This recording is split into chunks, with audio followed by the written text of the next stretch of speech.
Alors voici une petite vidéo pour vous aider dans vos révisions. Nous allons commencer par la formation de la lithosphère océanique à l'axe de la dorsale. La lithosphère océanique, elle est formée à partir des péridotites du manteau asténosphérique. Du fait des forces qui s'exercent sur les plaques tectoniques, les péridotites à l'axe de la dorsale vont subir une baisse de pression à température constante lorsqu'elles vont remonter, ce qui s'appelle une décompression adiabatique. Cela va entraîner leur fusion partielle, ce qui va former un magma de composition basaltique. Le magma en surface va refroidir rapidement au contact de l'eau de mer et donner des basaltes. Puis, plus en profondeur, il va refroidir lentement, donnant des gabbros. Donc ces deux roches ont la même composition mais des structures différentes, basalte microlithique, gabbro grenu. Lorsque la lithosphère s'éloigne de l'axe de la dorsale, au fur et à mesure que de nouveaux basaltes, de nouveaux gabbros sont formés, on observe différentes transformations. Tout d'abord, la lithosphère, elle s'hydrate. Vous voyez qu'il y a une circulation d'eau au niveau des fonds océaniques. Ce sont des sources hydrothermales. Et lors de cette circulation d'eau, la lithosphère subit des transformations minéralogiques. On voit que notre gabbro initial, formé à l'axe de la dorsale, qui est fait de plagioclase plus pyroxène, en présence d'eau, va donner de l'hornblende, un minéral hydraté. Puis le plagioclase va réagir avec l'hornblende et l'eau pour donner de la chlorite et de l'actinate, ce qui correspond à un autre métagabbro qu'on appelle le schiste vert. Et vous voyez que ce métagabbro, il est encore plus hydraté que le précédent. Donc au fur et à mesure que la lithosphère, elle s'éloigne de l'axe de la dorsale, elle s'hydrate. La circulation d'eau provoque également son refroidissement. On peut voir que du fait du refroidissement, on a une limite thermique lithotherme 1300 degrés qui se situe entre le manteau lithosphérique et le manteau asténosphérique qui va s'approfondir. Et ainsi, le manteau lithosphérique va s'épaissir. Du coup, au fur et à mesure que la lithosphère s'éloigne de l'axe de la dorsale, elle s'épaissit puisque le manteau lithosphérique s'épaissit. Troisième changement, quatrième changement, pardon.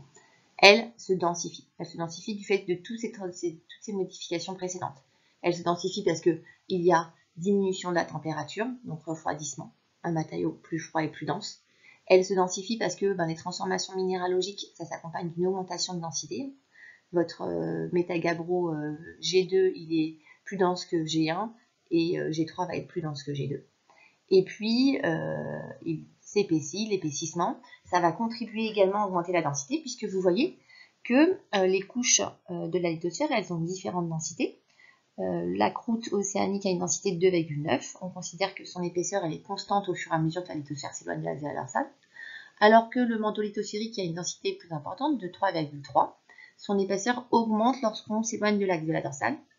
Donc la densité de la lithosphère, elle va augmenter du fait de l'augmentation de la proportion de manteau lithosphérique au fur et à mesure qu'on s'éloigne de l'axe de la dorsale. Alors on distingue différents types de dorsales. On distingue des dorsales rapides et des dorsales lentes. La dorsale rapide, c'est notamment comme exemple la dorsale Est-Pacifique. On voit que ces dorsales ont des structures différentes. La dorsale rapide, elle a une forme globale de dôme. Et en son centre, on peut constater qu'il existe une chambre magmatique, un dôme, et puis la structure de la lithosphère est celle théoriquement rencontrée, c'est-à-dire avec en surface des basaltes, puis ensuite des gabbros, puis ensuite des péridotites en profondeur.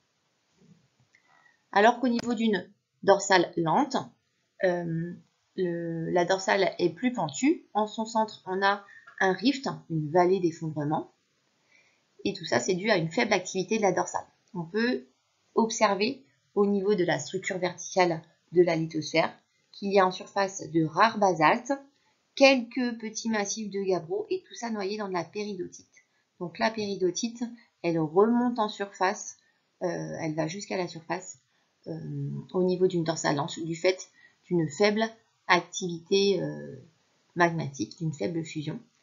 Et vous voyez même que la péridotite originelle, elle se trouve inchangée, ça s'appelle la péridotite clairzolite, alors que pour la dorsale rapide, la péridotite originelle, elle a subi une forte fusion partielle. Du coup, la péridotite qui reste de la fusion on l'appelle la harsturgite, elle est fortement aporée. Du fait de son épaississement, au fur et à mesure que la lithosphère océanique s'éloigne de l'axe de la dorsale, elle va devenir à un moment donné plus dense que la sténosphère. Et à ce moment-là, parce que sa densité va devenir supérieure à la sténosphère, elle va entrer en subduction. La subduction, donc maintenant c'est ce qu'on va aborder, la subduction et le magmatisme associé. Alors une zone de subduction, c'est caractérisé par 3 grands marqueurs. On a une fosse océanique, ici, à la limite entre les 2 plaques tectoniques. On a un arc volcanique sur la plaque chevauchante. Et on a une activité sismique très particulière, avec des séismes qui vont de très superficiel à très profond, jusqu'à 600 et 6 km, alors que habituellement les séismes n'excèdent pas 200 km de profondeur, puisque les séismes ne se produisent qu'au niveau de la lithosphère qui est cassante. En dessous, vous avez la sténosphère ductile. Du coup, cela montre que en fait, c'est la lithosphère qui plonge ici jusqu'à 600 km. C'est notre matériau cassant qui plonge jusqu'à 600 km. Donc c'est le plan de Wadativeniov correspond à l'axe dans lequel plonge la lithosphère océanique. Il matérialise la lithosphère qui plonge dans la sténosphère.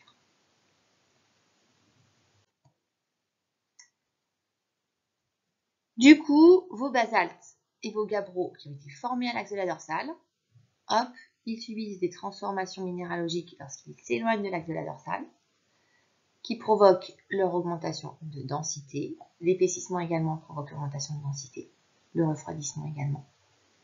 Et ensuite, ils vont entrer en subduction. On rencontre alors des transformations minéralogiques lors de la subduction du fait de l'augmentation de pression et de température. On a une première roche, c'est notre schiste vert, avec du chlorite ici dans l'Inde. Puis cette roche se transforme en schiste bleu, marqué par le minéral glaucophane qui est responsable de la couleur bleu poudré de la roche. Puis le schiste bleu qui continue à subduire va passer au faciès éclogite. Éclogite contenant du grenin en rouge et de la jadéite en vert. D'accord? Que vous pouvez voir sur la lame ici, le grenin qui est toujours éteint.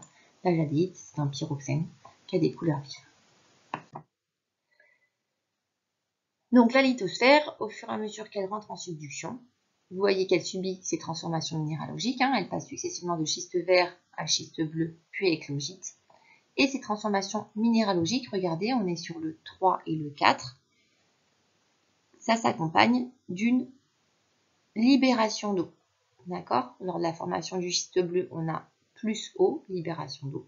Et plagioclaste plus glaucophane, ça va réagir pour donner de la jadéite plus du grenin, plus de l'eau, il y a encore une libération d'eau. Cette eau, qu'est-ce qu'elle va faire? Elle va hydrater les péridotites de la plaque chevauchante, du manteau de la plaque chevauchante. Ces péridotites hydratées vont alors entrer en fusion partielle, ce qui va provoquer la formation d'un magma. Le magma, il va refroidir en profondeur, formant des roches plutoniques, et en surface, refroidir en surface rapidement, donnant des roches volcaniques et étant à l'origine d'un volcanisme explosif. Voilà, comme ici on a l'éruption volcanique du Colima au Mexique, que vous pouvez revoir en vidéo si vous le souhaitez. Il se forme différentes roches à partir d'un même magma. Au niveau des zones de subduction, le magma il peut être plus ou moins riche en silice. S'il est très riche en silice, en surface, on va avoir formation de rhyolite. On peut voir que la rhyolite, c'est une roche qui a une structure microlithique, donc elle a subi un refroidissement rapide. Du coup, on a des minéraux qui sont noyés dans une pâte sombre. L'ensemble n'a pas cristallisé. Si votre magma il est un peu moins riche en silice, ça va donner une autre roche qu'on appelle l'andésite, qui est également une roche microlithique, parce que le magma a subi également un refroidissement rapide en surface. Et vous pouvez observer également sa structure microlithique avec des gros cristaux noyés dans une pâte non cristallisée. En profondeur, le magma qui a donné la rhyolite, il va refroidir lentement pour donner des plutons granitiques. Les plutons granitiques, on voit que le granit, c'est une roche qui est entièrement cristallisée, en fait que de minéraux accolés. Et le magma qui a donné l'andésite, en profondeur, il va refroidir lentement et donner la diorite. La diorite qui, vous voyez, a également une structure grenue. On a fait une petite expérience ensemble avec la vanilline pour montrer que la différence de structure elle était liée à une différence de vitesse de refroidissement. Vous voyez ici à gauche la vanilline suite à un refroidissement rapide, observé au microscope en lumière polarisée analysée. On voit plein de petits cristaux, alors que lorsque le refroidissement de la vanilline s'est fait lentement à température ambiante, on peut observer de gros cristaux, ce qui montre que la différence de structure elle est bien liée à une différence de vitesse de refroidissement. Voilà, le mouvement des plaques tectoniques, il est dû à deux grandes forces, à la poussée de la dorsale, du fait de la position de lithosphère à l'axe de la dorsale, mais également à la traction de subduction, du fait que la lithosphère plus dense, elle plonge au niveau des zones de subduction. La force majoritaire principale, c'est la traction de subduction, elle est 10 fois plus importante que l'autre. Voilà, mais les deux sont impliqués dans la tectonique des plaques. Et la traction de subduction, elle va être entretenue par l'augmentation de densité des roches lorsque la lithosphère plonge. Vous voyez que les roches de la lithosphère, elles augmentent de densité au fur et à mesure qu'on passe de schiste vert, densité égale 3,2, à schiste bleu, densité égale 3,4, à éclogite, densité égale 3,5. Du coup, ce métamorphisme de subduction, il va s'accompagner d'une augmentation de densité qui va entretenir la subduction. Voilà, j'espère que vous avez tout compris. Si vous avez des questions, n'hésitez pas.